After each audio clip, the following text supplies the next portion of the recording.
ओम शांति। आज Porbandar detox centre का ये शायद आखिरी वीडियो है और यहाँ का इस सेंटर का अनुभव आज हम आपके सामने साझा करेंगे। और एनडीएस से काफ़ी कितने लोगों के जीवन में जो बदलाव आए हैं, परिवर्तन आए हैं, सुखी, स्वस्थ और शांतिमय जीवन बना है, उनके करोड़ों एग्जाम्पल हैं।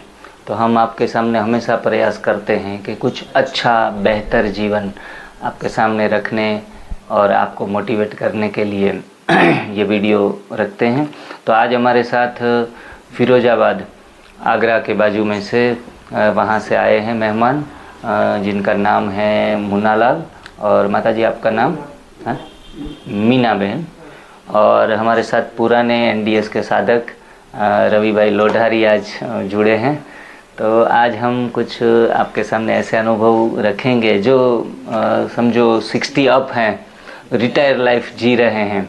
तो आफ्टर रिटायरमेंट अगर एनडीएस हमारे जीवन में जुड़ जाता है तो दूसरी कोई चीज़ों की हमें आवश्यकता नहीं रहती, सेल्फ डिपेंडेंट लाइफ जी सकते हैं, बीमारियों से मुक्त रहकर जी सकते हैं, जिनके कारण बच्चों को हमारे सेहत के विषय में कोई सोचने की ज़रूरत नहीं पड़ती। तो मुन्नालाल, आप इस स्वास्थ्य में तो काफ़ी समय से, काफ़ी सालों से प्राकृतिक जीवन शैली जी रहे हैं और काफ़ी अच्छे कैंप भी किए हैं।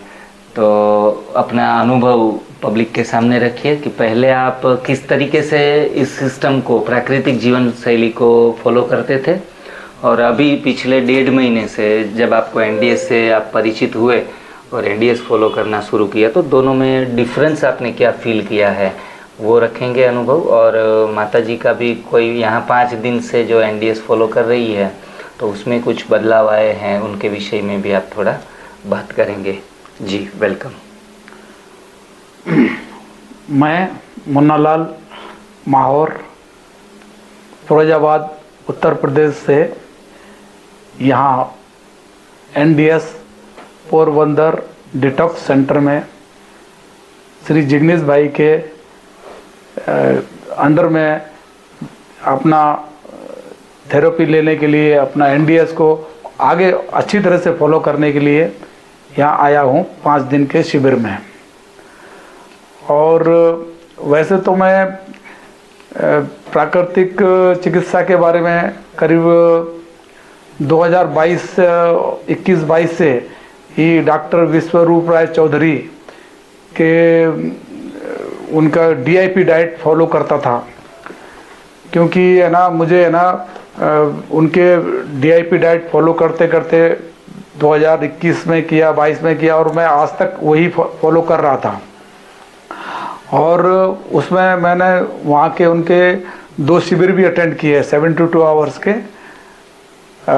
एक बार गुड़गांव में हिम्स प्रीमियर में किया था और एक बार अभी दिसंबर में ही हिम्स मेरठ में 3 दिन का शिविर कैंप मैं पत्नी के साथ में हम जाके आए हुए हैं। भाई जी, उसमें चार्ज किस तरीके से रहते हैं? तो वहाँ 72 आवर्स में हमने 50,000 रुपया पर व्यक्ति, मतलब मेरा 50,000 रुपया और हमारी पत्नी का 50,000 रुपया, ऐसे 1 लाख रुपया हमने 3 दिन का शिविर में वहाँ दिया था। तो वैसे तो उनका जो डीआईपी डाइट से मुझे काफ़ी फ़ायदा हुआ। मेरे घुटने में ज़्यादा तकलीफ़ हो रही थी, घुटने में दर्द होता था बहुत ज़्यादा, तो इस वजह से मैं उनको फॉलो करता था। तो डीआईपी डाइट में जो सिस्टम है उस हिसाब से मैं उनका फॉलो पूरी तरह से करता था, अच्छी तरह से जी। लेकिन उसका जितना मुझे 2 साल करने के बावजूद जितना फ़ायदा होना चाहिए घुटने में, उतना फ़ायदा नहीं हो पा रहा था जितना अभी भी। थोड़ा परसेंट मुझे था, पैरों में दर्द, घुटने में दर्द था मुझे। उस टाइम का डाइट आपका किस प्रकार से रहता था? डाइट मेरा उस टाइम पे ऐसा रहता था कि मैं सुबह, उनका ये डाइट था कि सुबह 12 बजे तक, सुबह जैसे ही हम उठते हैं 12 बजे तक सिर्फ अपना बॉडी वेट के हिसाब से, उस वक्त मेरा वज़न 82-83 वजन था जी। तो उस हिसाब से मैं ना 850 ग्राम फल मुझे खाना ही था। डीआईपी डाइट में ये बताया जाता है कि अपने बॉडी वेट के ग्राम में उसको कन्वर्ट करने के बाद में 850 ग्राम में फल 12 बजे तक फल खाता था। 4 प्रकार के 5 प्रकार के हाँ। जरूर खाना होता था सुबह से। बाकी एनिमल प्रोडक्ट और मिल्क वगैरह का जैसे कि एनडीएस में बताया जाता है वैसे ही हिम्स में उन्होंने शुरू से ही एनिमल प्रोडक्ट्स और बाहर का प्रोडक्ट लेने के लिए पहले से ही वो डॉक्टर विश्वरूप जी और मनीष आचार्य जी वो पहले से ही मना करते हैं। तो वो मैंने पहले 3 साल से ही छोड़ चुके हैं हम। तो 12 बजे तक फिर सिर्फ फल लेना था। 12 बजे के बाद में दोपहर को लंच में हमारा बॉडी वेट के हिसाब से ग्राम में कन्वर्ट करके आधा 400 ग्राम सलाद लेना था।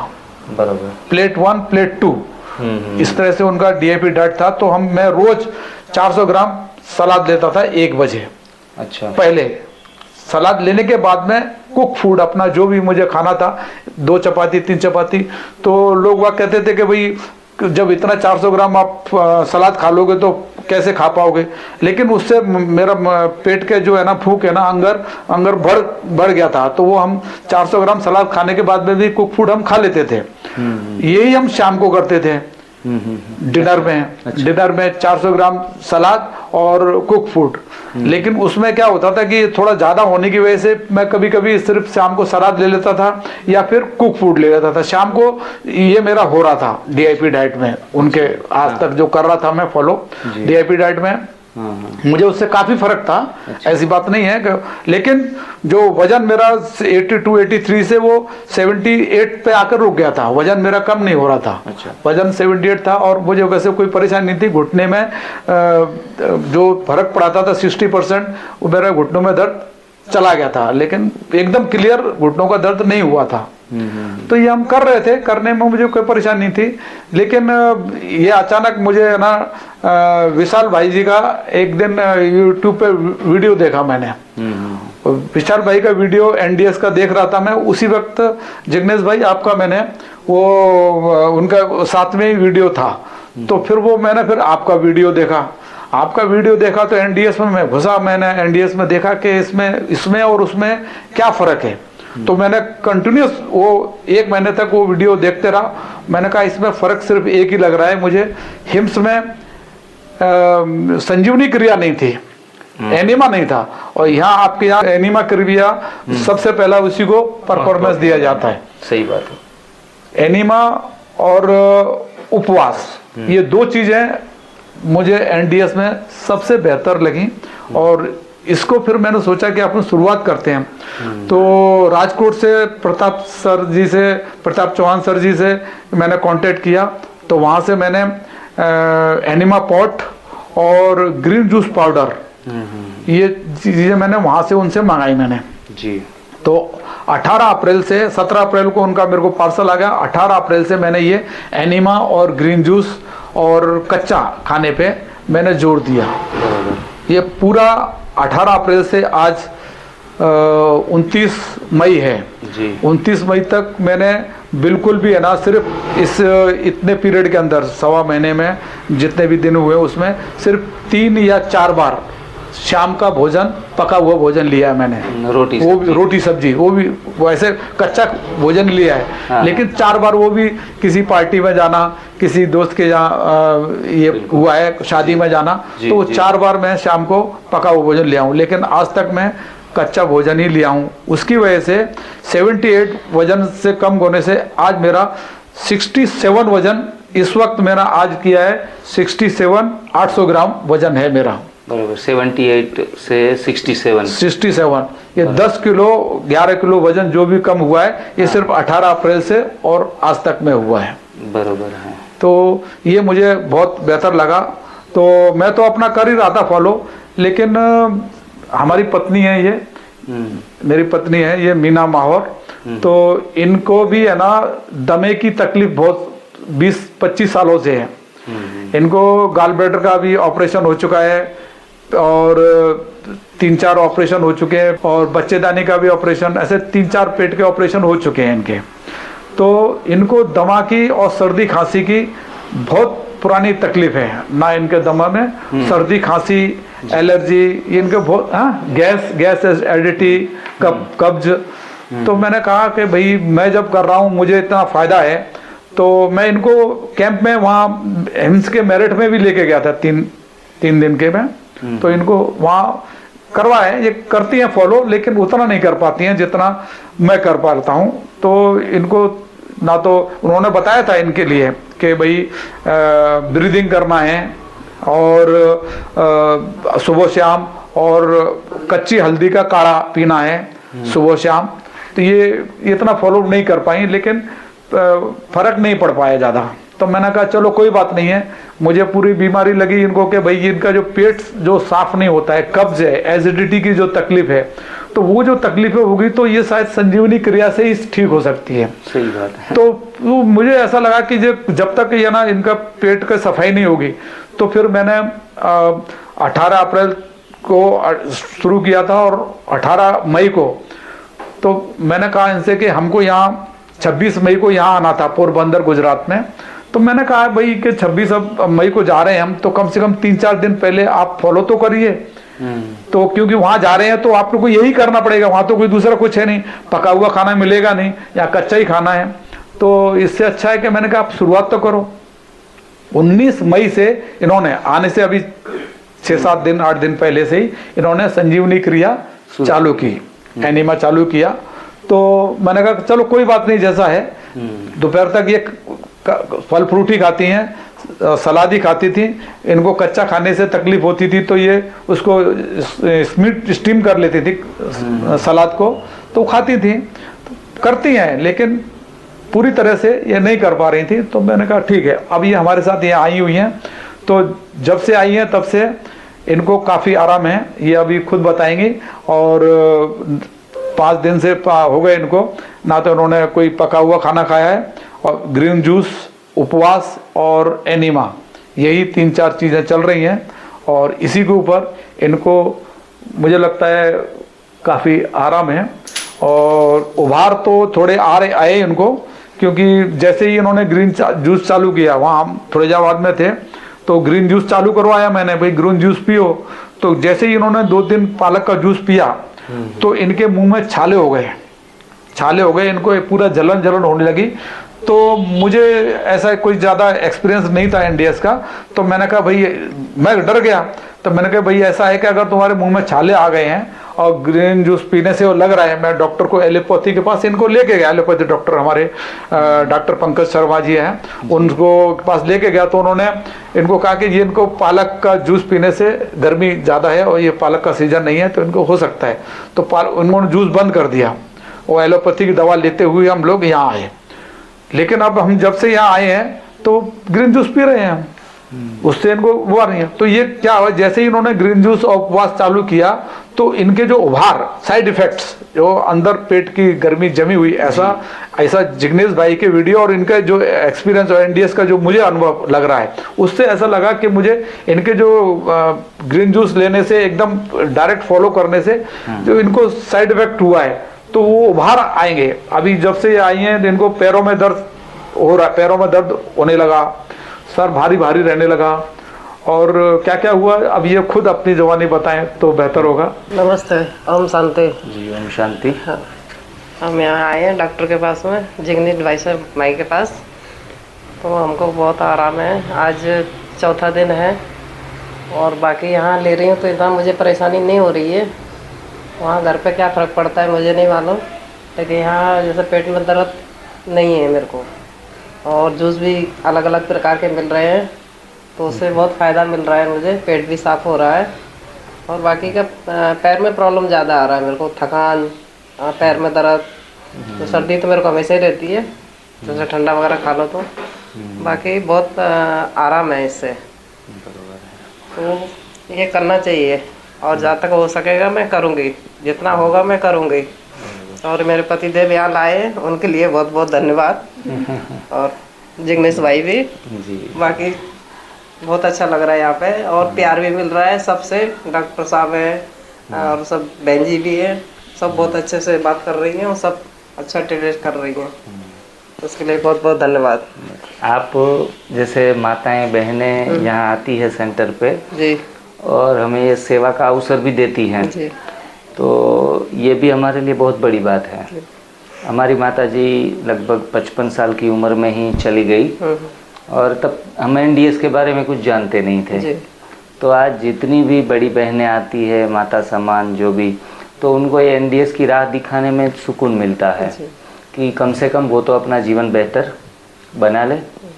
बाकी रही उभाड़ की बात, तो सर्दी जुकाम वो जो आपने बीना बहन ने आपको पढ़ाया था कि उभाड़ वाले अनेक प्रकार के आएंगे और 5-15 दिन नहीं, हो सकता है कई बार 6-6 महीने तक छोटे मोटे उभाड़ आते रहते हैं लंबे समय तक, क्योंकि लंबे समय तक गलत खाया है तो लंबे समय तक थोड़ा बहुत ऊपर नीचे उभाड़ आता रहेगा।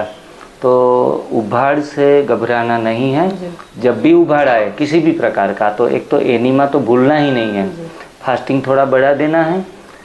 छोटे मोटे प्रयोग कर सकते हैं, जैसे गर्म पानी में पैर रखना, पेट की पट्टी लगाना, तो ये कुदरती तरीके हम इस्तेमाल उन दौरान कर सकते हैं।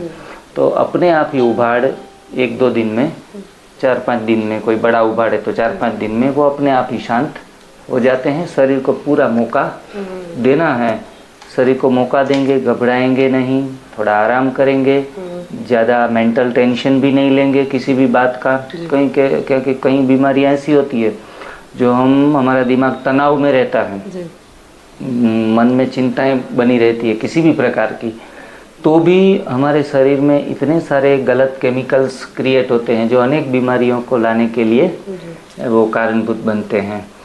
तो ध्यान, भजन, सेवा, उस बातों में भी हमारा जो है आत्मा को कनेक्ट करना है।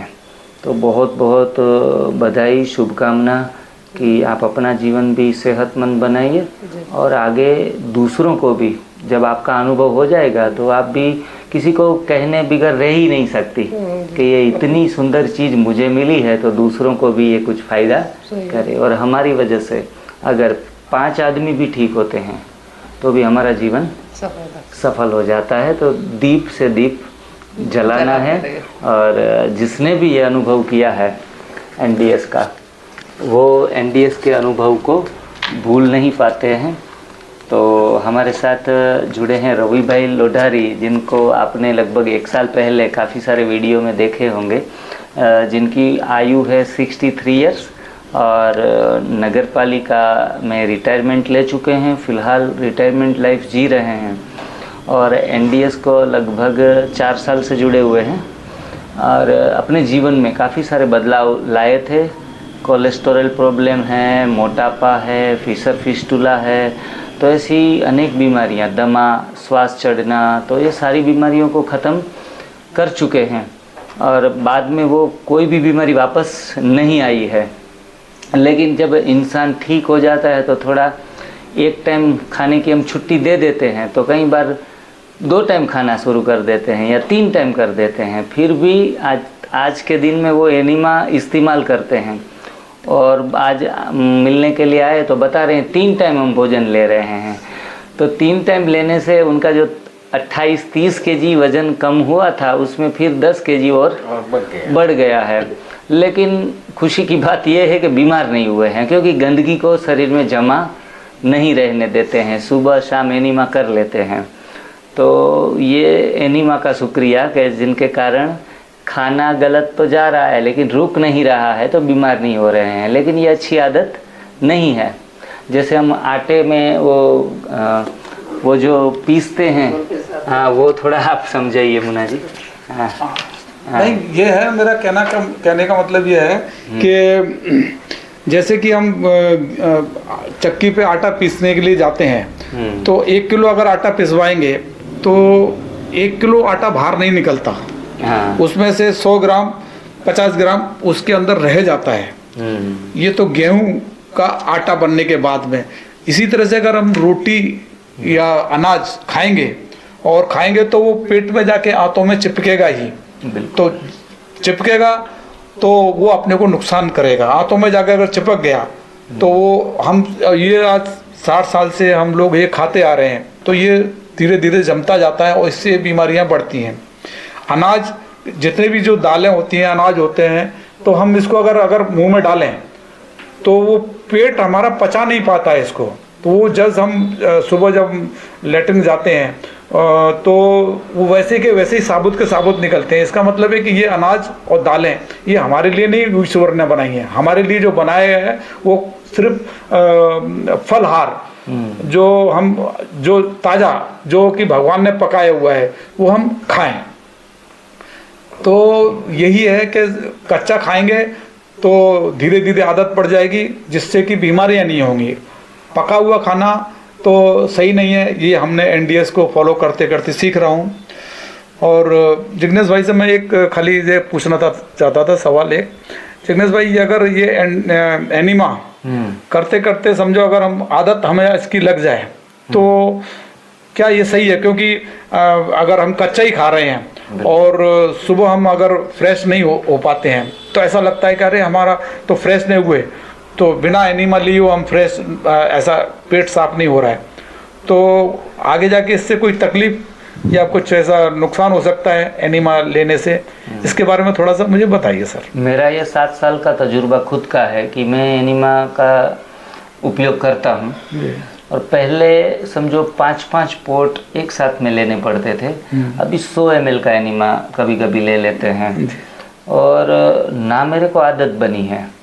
और हमारा भोजन जब सुधर जाता है, हम जब भोजन में पत्तियां, फल, सलाद और कंदमूल ले लेते हैं तो इनके लिए पेट को विशेष करके जोर लगाना नहीं पड़ता, अपने आप ही पेट साफ हो जाता है। तो फिलहाल आपका धीरे धीरे करके एनिमा का जो वपराश है वो कम होता जाता है। और अगर हम कर भी लेते हैं एनिमा तो भी किसी भी प्रकार का नुकसान का भय नहीं है। लेकिन anything excess is a poison. कोई भी चीज़ की ज़रूरत नहीं है और आप करे जा रहे हैं तो गलत है। अगर आप स्वस्थ होने के बाद, जैसे रवि भाई हैं 2 टाइम भोजन ले रहे हैं, सुबह नाश्ता भी कर रहे हैं, ऐसा कुछ शेड्यूल पिछले 2-4 महीने से सेट हो गया, तो इनको तो कंपलसरी एनिमा लेना है। भले ना 4 साल हो गए हैं।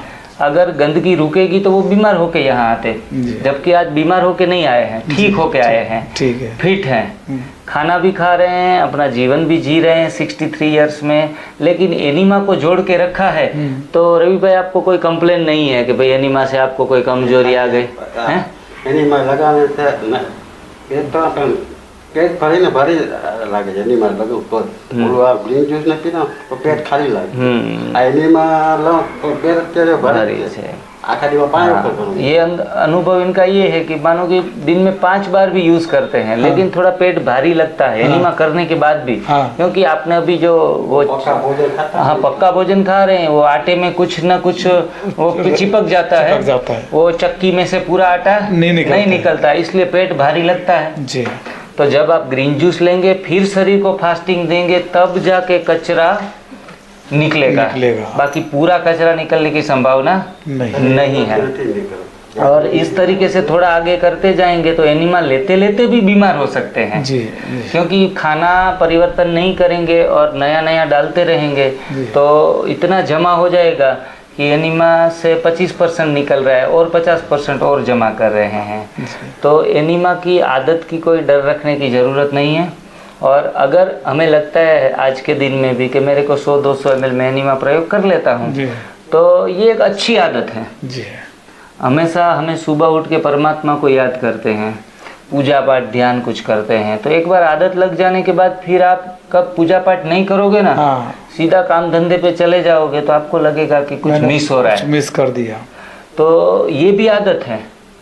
तो bad habits and good habits उनमें हम डिवाइड कर सकते हैं कि कुछ अच्छी आदतें हमारे जीवन को बेहतर बनाती है। जिन्हों का जीवन आगे बढ़ गया है, सक्सेस पा लिया है, तो ऐसे लोगों के जीवन में भी आदतें ही होती है, आदतें बनाती है, आदतें बिगाड़ती है।